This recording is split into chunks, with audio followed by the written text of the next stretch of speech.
Lampu Colok.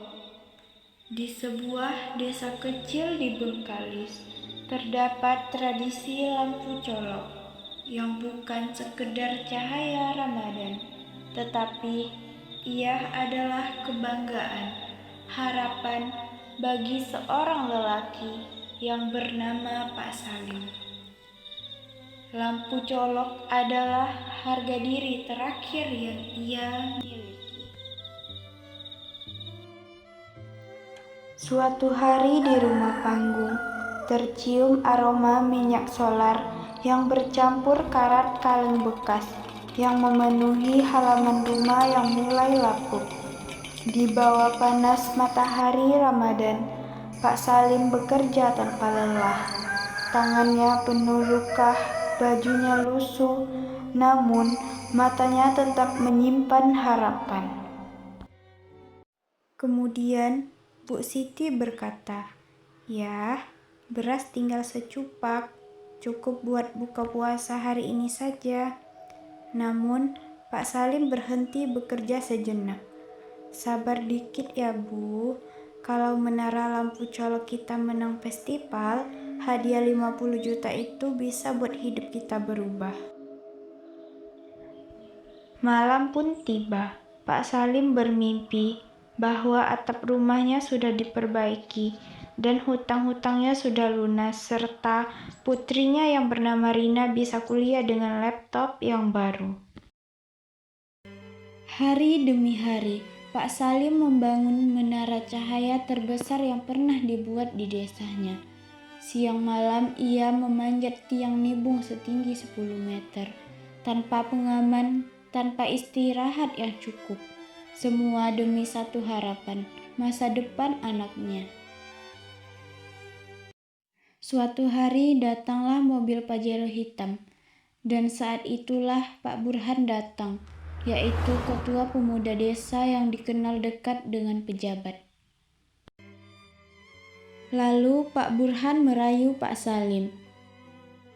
"Masya Allah, hebat kerja awak Pak Salim."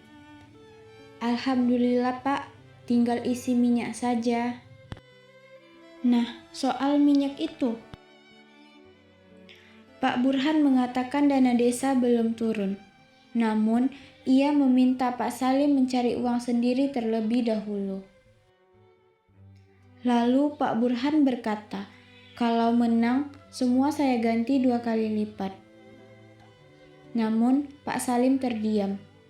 Motornya sudah dijual. Mereka makan pucuk ubi hampir setiap hari. Tetapi Pak Burhan memainkan kelemahan terbesar Pak Salim. "Ingat Rina kan? Saya bisa bantu beasiswa dia." Setelah Pak Burhan membahas tentang Rina, Pak Salim langsung terdiam.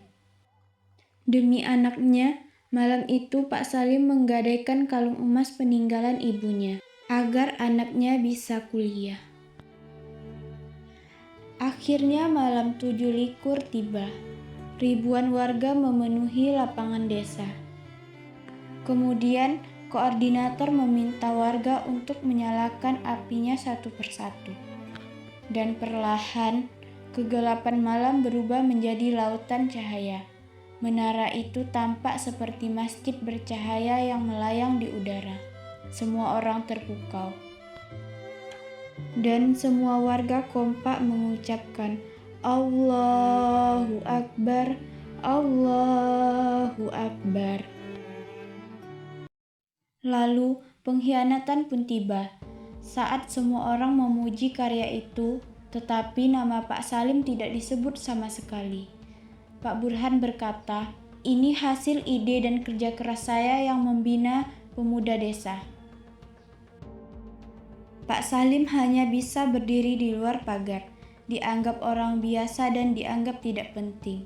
Padahal dialah pencipta semua keindahan itu.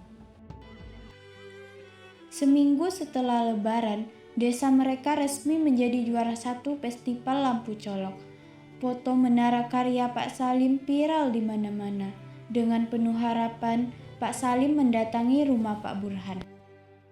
Pak Salim berkata kepada Pak Burhan, Saya mau tanya soal uang hadiah dan uang minyak saya, Pak.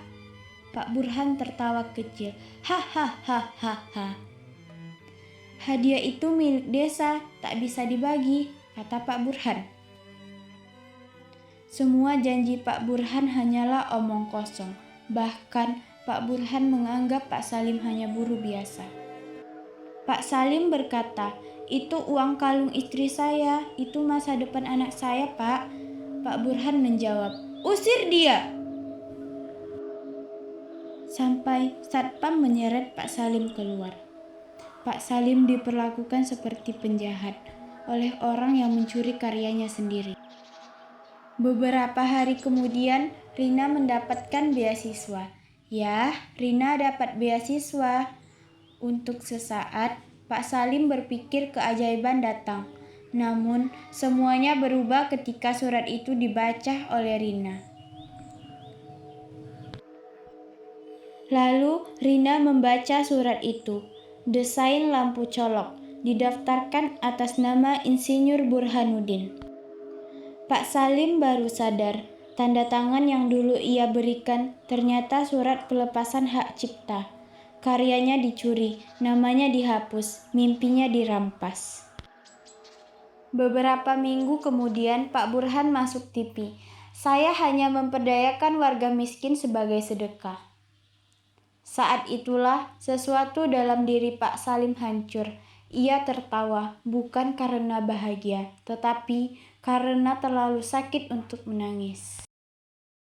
Kemudian Pak Salim berjalan menuju rumah Pak Burhan, membawa minyak solar dan korek api. Semua orang mengira ia akan membakar rumah itu, namun ternyata tidak. Pak Salim berkata, "Jangan matikan kamera." Lalu ia menyiram miniatur trofi lampu colok. Api membakar miniatur kemenangan, membakar simbol keserakahan, dan membuka sebuah papan bunga besar di belakang panggung.